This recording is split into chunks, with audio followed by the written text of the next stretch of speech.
I remembered a few days after our last session that you gave me a journaling assignment. I think it was something about my dad's feelings, but it stressed me out because I didn't remember exactly what you told me to do. And I think that stress sort of helped lead to me asking my dad to leave. And so that's the big thing that happened since our last session, is that I told my dad he had to go. That's incredible. This must be a side effect of the short lifespan. You can accomplish things so quickly. Oh. It would have taken a god hundreds of years to process that information and act upon it. But I guess with your little sad little lives, you can do it very quick. I thank you. It's still, I don't know. I still have a lot of feelings about it, but it seemed like that was the direction you were pushing me into, and it didn't feel like you thought it might take me hundreds of years. And so I guess I felt a little extra motivated. And so, my dad is not currently living with us. I think he's just in his truck. Well, as a therapist, we always hope that things can happen in a speedy timeline, but rarely do we actually see that occur. So well done on that. I'm sure that was a big moment for you.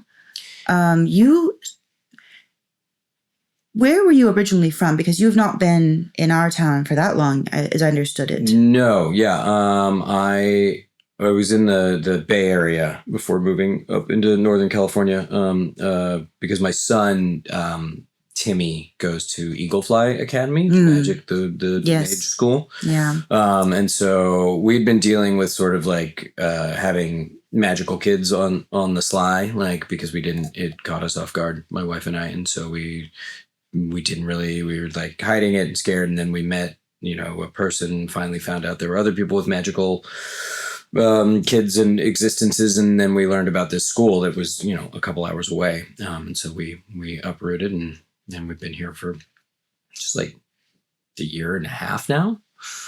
That must have been quite an experience. When did you first realize your children were magical? My daughter started on her third birthday. She's got a Halloween birthday, and so everything seemed like it's Halloween, but then it was like, no, she made that book fly with her mind, and she's turning on the TV, but we took the batteries out of the remote.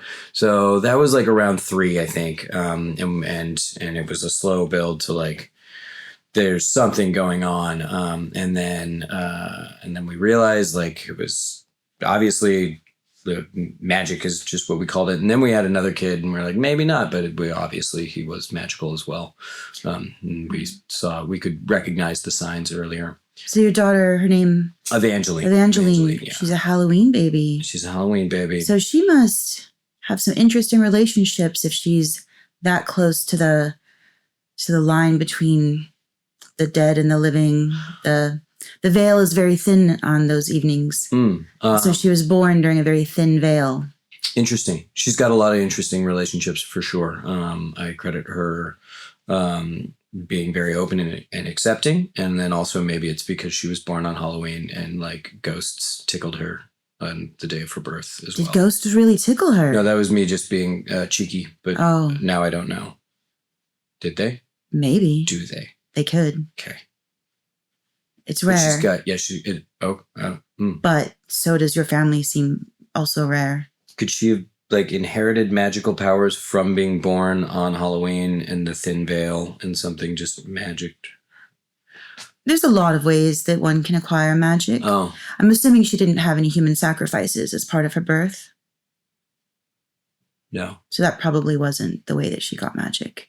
No. But a ghost tickle, it could have happened. Huh. That'd be very funny because I was joking, but maybe not. There's always a little bit of truth in humor. Mm-hmm. Sometimes a lot of truth. Mm-hmm. Yeah, I think that's true. Right. That's where the truth comes from, the true part. Right. Yeah. Anyway, she goes to the public school. Why did she not choose the magic school? Or did you? This isn't the male child getting priority thing. You don't seem the type. No, not at all. It was her choice. She wanted to stay because she had already gone through so much schooling with regular non-magicals. And so she kind of didn't want to get plugged in just with other mages who had this type of education and been training their magic forever. She wanted a little more. Eaglefly does have a lot of half-god children. There's also all those god. Yeah, I think they've actually put a limit on how many god children they're allowed to have in that school at a given time. I think Zeus was the reason for that. Yeah, rule. I think if they didn't do that, then it would just be a god school. Yeah. But as it is, they can take... I don't know of any other kids like Timmy who have non-magical parents and are magical themselves. That must feel lonely. Yeah, it's a little... I mean, I'm very grateful for this community. Timmy seems really happy. He really likes his school. He's making friends. But yeah, there aren't... my neighbors are not magical, but they don't have magical children, so they're just mostly kind of afraid of our household. So you're kind of in that in-between space where you're normal, but people are scared of your children. Mm-hmm. So making friends with people who are not magical feels like a challenge, but you're also not as magical as the people you might make friends with. That's right. Through the magical community. That's right. That's right. That leaves you in a very interesting mind. How are you handling that? I mean, I really want... I don't want to close off. I'm trying to embrace the fact that I'm going to be around people who are unlike me. My daughter definitely makes that easier. Like, it was quick work I had to do being like, you're dating a vampire, and I gotta suddenly have different feelings about vampires. So that helps. Vampire. Mm-hmm. Yeah, Brad. Remember my dad was trying to kill. Yes. Yeah, that was a big part of the problem. Apologies, I've been on a journey this week. It's all right. I'm sure you talked to lots of people and had lots of stories to keep straight. So many. And then meeting some gods through the parents of Timmy's school. I started a book club, which it started just as a way for me to learn more about magic and magical, all these things that I had just classified as like fantasy books that then became educational research for me. So do you all write books in this club? No, we read books. You read books, yeah. But they have been written. The books are written. So you're not reading the unwritten? What do you mean? Reading the unwritten? No. What? How would one? For another time, perhaps. Okay. It might require the eyes that can see that you don't have. But it is an interesting read if you can read the unwritten. Yeah. But you're reading the written, which is still good. That's no shame at all. I don't mean to shame the written. No, I was just the words were having a hard time getting into my frontal lobe. Sometimes words get tripped up. Mm-hmm. Yeah. Mm-hmm. No, we read books that have been written. Okay. And we have a little vote on which book we're going to read. And so it's me and Brad the Vampire's dad, Vlad the Vampire, and then Poseidon's usually there. And there's Thadadad, who's a fae. He's like a fae ruler or something. Thadadad the king? Is he a king? I don't know how the Thadadad, father of Thad, who was also... You have Thadadad the king as your book club friend? Yeah. And he hasn't pulled you into a fae circle or any kind? Did you eat the fruit? No. His son Thad would bring me fruit. And you're still here. Yeah. And you look sane. I mean, for a human. What now? You look sane for a human. Thank you. I didn't eat the fruit. The closest I came is I baked a pie with all the apples once. You baked a pie with fae fruit from Thadadad the king? Yeah, well, it was a little project with, I don't think I mentioned Woplop. There's a vine elf that lives with us. Woplop? Woplop. The Woplop? I mean, the Woplop. Is there? The Woplop? Woplop is... I think there's only one Woplop in any of the realms I've never met I've ever been to. Any other Woplops. I don't think there are any other Woplops. So you know about the vine elf that lives at my house? I've heard stories. From who? I've never met him in person. He's like so unassuming and just like he showed up. We didn't know his name. We slowly got him to like become a comfortable member of the family. He's incredible. He's I have to say he's my best friend. The Woplop. Your best friend is the Woplop. Wow. That's like calling me the dad as if there was only one of them. I mean, I assume somewhere there's another vine elf or creature named Woplop. No. what have you heard? Because he's like at my house cleaning stuff and growing. I mean, you're not in any danger. He's an extraordinary being from all accounts. I know. I'm not worried about being in danger. Many of the unwritten books speak of him. But like, what do they say? What they say is less relevant than the fact that he is spoken of in the unwritten. Okay. It's a good omen. Okay. It bodes well for it. It speaks to something quite incredible for you and your family. Okay. I mean, look, I would write books. You're not the one from the prophecy. Well, we don't need to talk about that now. No, continue with the Woplop. What prophet? Don't worry about tell it. Me. Yeah. So getting ahead of myself. Anyway, this is all that Woplop helped me bake the pie and made sure that I didn't eat any of the apples we were cooking with. And then I gave it back to Thadadad, and to Thad. I gave the pie to Thad, and he got really upset, which was not what I saw coming. I thought it would be like, here's a pie. He got so mad. And then his dad, Thadadad, showed up, and Thadadad challenged me to a duel. And I guess I wasn't allowed to say no. I don't remember why I ended up saying not. Yes. Yeah. So we dueled, and you dueled, and you were sitting right here a bunch of times. We had so. Were many you brought back to life by somebody? I don't think so. Huh. There was a time where I almost died because I grabbed Thad's enchanted sword, and I went into war for a little bit. Are you sure you're not magical? Yeah. Mm-hmm. Really? Really confident. By what standards are you judging this? I don't know. What do you want me to do that's magical? I can prove it. Go back in time with a sword. Duel Thadadad the king and survive. But I can't do those things on purpose. And I mean, Thadadad and I had an ice cream eating contest and played Mario Kart. I got to choose what the duels were, and he wasn't ready. I think he wanted to stab, and I was like, "What if we went for a speed walk?" Extraordinary. And so, and then we just kept on tying, and it got to the point where we agreed the outcome of the duel was less important than getting to know each other, and so now we're friends. I would describe him as a friend. Yeah, from my book club. You are the most fascinating human I think I might have ever met. I appreciate that. I don't know. I feel like you're fascinated by the company I keep more than just me. It's like. It's more how you're keeping that company. Other people have kept that company, but very short term. Oh, all right. Yeah. Dionysus is in my book club, and then there's his parties are legendary. Troll. I've heard. I went to one. And you went to a Dionysus party, and I left immediately because my daughter was there, and I got really upset, and so she had to leave. Yeah, God rules are different than human rules when it comes to parties and everything else. Everything else, mostly, yeah. So he's a fun addition. He tries to play by our rules, but he's like, he's Dionysus. Keep an eye on him. And then a troll. Papa Troll. So you and your father have very different life experiences, values, and viewpoints, it seems. I can understand why there was such conflict with him staying with you. Yeah. How do you think you got to the point that you are in your mindset that you could differentiate yourself so much from your family origin? I think obviously my kids, and not just them. So there's the obvious, they were magical. And so I had to, it was like, disown my children or accept that they're magical and things are different. And then that process sort of like,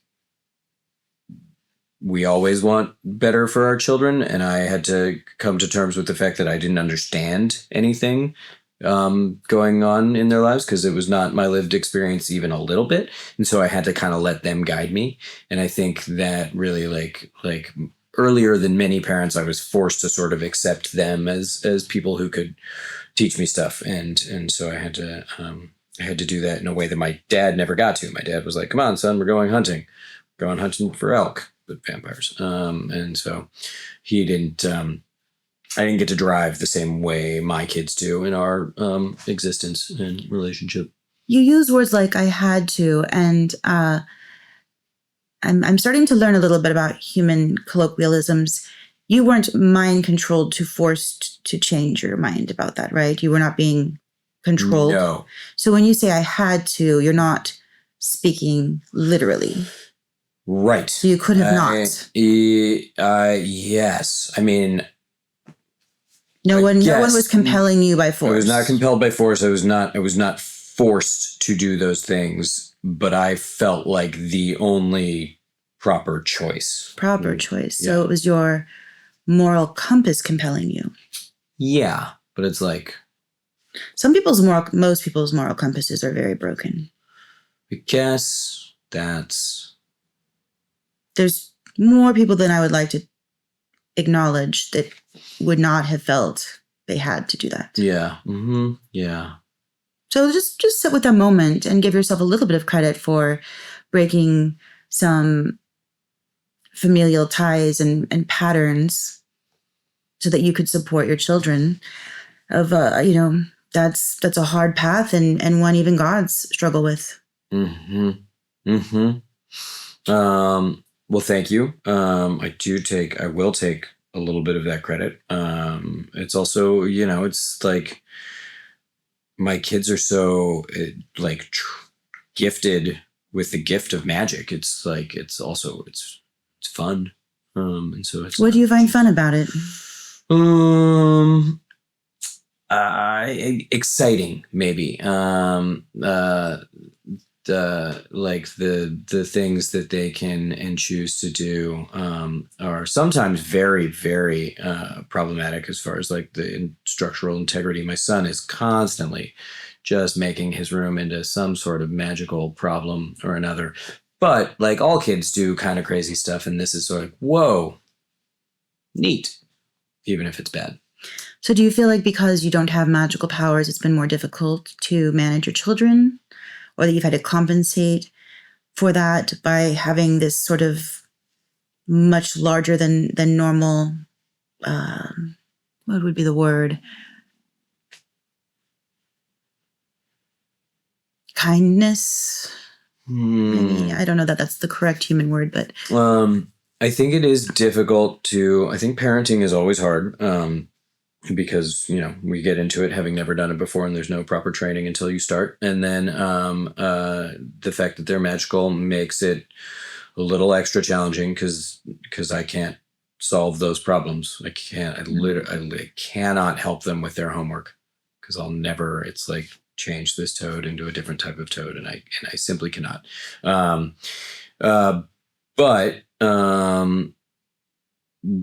I still get to like create this space where they feel safe and want to get better at stuff, and so that that part is easy. That like the just being like a loving source of support is an easy task. And your wife, she's also human. She's also non-magical human. Non-magical human. And what does she do? What do you both do for your? To like professions? Yes. Yeah, humans have to have those. It's so silly sometimes, but yeah. It is. But how do you? I mean, you have one right now. I mean, I do this for fun. After living as long as I have, it's like watching one of those little things you have on your little boxes. Like a TV show. Yeah. But I get to like interact with it. Yeah. That's how you view talking with people. That's wonderful. Yeah, I guess if you have lived for as many, and I can't ask your age because that could be rude, and also I might not be able to count as high as the number you might say. Yeah, Father Time even struggles with my age, so. The concept, Father Time, the guy, is Father Time like a... Sometimes, when he feels inclined. Father Time? Oh, yes. Yeah, we had a few trysts, but they didn't end well. Wow. He can be a bit of a, I don't want to speak ill of Time. Yeah, sure. Yeah, because I don't want to, I think if I start He gets a bit toxic. He's very attached to his little mechanisms and time things. Oh, okay. He likes to count everything all the time. Oh, he's so busy. Sorry, what were we talking about? Professions. Yours is, it doesn't matter because you do this for fun. But you still take my money. And then my wife is an attorney. She works for this firm that represents paranormals, and it's run by vampires. And so it's like very, very scary every day when she goes to work, but she's great. She knows what she's doing. And then I am like a financial consultant. I help people create budgets. And, those gods of yours probably could use that help. yeah. I mean, then they listen and they want help and they can't change their financial habits, but it feels like they have just an endless supply of gold. And so they are able to spend, pay me, listen to my advice, and then not implement it nonstop. They are historically terrible for economies. Yeah, I hadn't thought about that because personally they're like, it doesn't matter, whatever, but what kind of drain are they on the surrounding resources? Yeah, gods are never really great with resource management. Mm-hmm. It's kind of ironic. You would think they would be, but no. Yeah. Huh. That's what we do for our... Right. So you and your wife have surrounded yourself with some of the most extraordinary, paranormal, supernatural, godlike beings that I could even imagine. Even in my life, that's extraordinary. And yet you remain very human and non-magical. That must do something to your psyche. I mean, I can see residuals of things around you that are... What are they? That make a little more sense now that I have that information. Tell me about them. Like, can you offer insight to what I'm feeling when you look at... I see colors blending and shapes merging in ways that are very unusual for humans. Oh. Not to say that you're disingenuous in saying you're non-magical, just that that you're absorbing a lot of magical beings and powers around you in very curious ways. I'm getting a lot of like magentas and cobalt blues and cerulean, and it's a very beautiful, lovely color, but it's a very confusing blend of colors for a human. That sounds right. I'm not actually sure that I've seen this particular type of aura experience in anyone. Huh. I mean, and I don't usually get firsts. My first ended, well, when all the firsts happened. So. Your first? Yes. First. All of the firsts were over with all the firsts. When you say first, is there like a noun that comes after that to clarify what you're talking about? No, that's the entire thought. Yeah, the first, it's just a blanket incorporates all. Okay. Yeah. Are we talking about my first? This is the first time I've had a first since the first, and this is the first I've seen this. Okay. Now I don't understand, but I don't need to ask any more questions about it. Okay. So yeah, I am. Yeah, that sounds right. I'm confused, and I just see it as my job to keep doing my best and learning, because I've been afraid of everything I've met for 15 years-ish, because I don't, I think unfortunately we humans have a tendency to fear that which we don't know. And I don't know if that's true of all the creatures. Some of them probably. It's sort of sadly universal. And introversal. Yeah. And so I think knowing that about ourselves is good, because then it's like, I'm afraid, but that's just a normal reaction for self-preservation.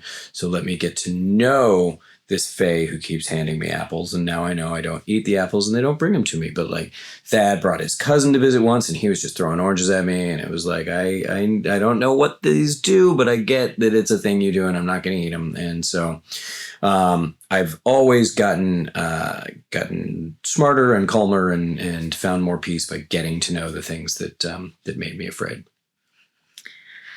That's a lot of wisdom for humans. A tiny little human. But I feel like the alternative is to be like, I'm scared of that vampire, and then the vampire's like, stop it, and then we get into a tussle, and like, I'm gonna lose that tussle because it's a vampire. Have you considered being a therapist? No, because I feel like if people I would just be like, what? Wow. Like when you say things to me, I'm just baffled and mystified, and I don't feel like I have any advice that I could offer you. So I'm just working on being able to offer myself advice. Talk through it. I feel like this therapy helps with that. So you do feel value from this? I think so. We're talking these things through. I feel like I'm having little revelations. I will find out. I got to the point, and I think with the help of therapy, I got to the point where I was able to tell my dad that I drew a line in the sand, and he's not living with us, and that's heavy, and I still need to work on what that means for me and my family. But lines in sand, though, they disappear very quickly. Mm-hmm. So is that meant to be a temporal line that wouldn't hold? I think it's just because it's easy to draw a line in the sand, and that's why that phrase exists. Right, and that's why it's easy to disappear the line as well. Right, but like draw a line in the concrete would take a lot of time, and like a tool, draw a line. But it would be more lasting. It would, but I think.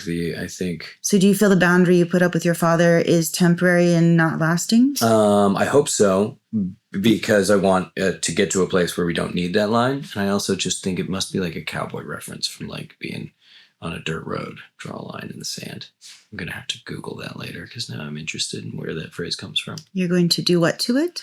Use the internet, which is like I'm sure it's just like a computer version of the brain you already have where you can just search for stuff and find answers. Oh, the Webbies. Yeah, we call them the Webbies. You call them the Webbies? Yeah. Huh. You and like who? The magical community? People I know. I feel like the magical community, like Evangeline's friends have phones as well, so they use the internet, but it must be like less necessary. My group calls it Webbies. Webbies? Yeah. That's the name for like an award for a show. Remember you were talking about like the little stories we watch on our box? Like a short shows made specifically for the internet can win awards called Webbies. They must have stolen that from us. They might have, sure. I don't know. Yeah. Well, that's not what I mean. Right. Yeah. We might have to have a meeting and change the name. How disappointing. It's fine. You can keep it. Don't worry. At any rate. Yeah. The Webbies. Do you live in the Webbies? Do you spend a lot of time in the Webbies? You can't go in them. You like you can't. I mean, you might be able to. I like look on my phone and I type and then I access information on the Webbies or videos or something. I can't go into. You can't go into them. Yeah, right. That must be a different timeline. It's all right. So it seems like you've had a big journey since we last met. Yeah. And you did a very big thing, but it was very temporary. So that line is disappearing already with the water and the ocean. What happens when your father comes back and talks to you? How are you planning to handle that? What if he tries to come in again? I don't know. I hadn't gotten that far because I said, Father, please go a little while ago, and he left. And now I see his car parked on the street sometimes, so he hasn't left town. But he hasn't tried to contact me yet, and so I don't know. I haven't gotten that far. I'm hoping if he comes back, like I will be like, the rules are the same here. Does you showing up mean you're ready to change your behavior? And then we could have that conversation. I guess that's what I'm hoping for. All right. Well, I am really proud of your progress. Thank you. This week, I would like you to journal and reflect on how setting that sad little temporary line in the sand feels. Yeah. And maybe just imagine what it would feel like to do that in concrete or in stone. Mm-hmm. Just historically, I've noticed that things made of stone last a little bit longer than things made of sand. Yeah, a lasting line. So maybe just... I'm going to learn about that phrase specifically, and that'll help me identify what kind of line I want to set. And then next week, prepared to talk more about that and to perhaps explore this kind of feeling of isolation, of not feeling like you fit into either world anymore, the human or the paranormal magical. Because I think my feeling of what I see in you is that some of your conflict, maybe most of your conflict, is coming from that space of unease, of not having both feet solidly in one world or the other. Yeah. And so I'd like to explore that more with you next week. Yeah, me too. Okay, that sounds nice. All right, and good job. Thank you. For a human, I'm very impressed. Thank you. That means a lot. Honestly, I would go so far as to say I would be impressed even if you weren't human. Wow. What would I be if I were? Ooh, that would be a fun thought experiment. What would you be if you weren't human? Yeah. Let's do that one too. That's fun. Okay. All right. Good. Okay. Next Thanks. week.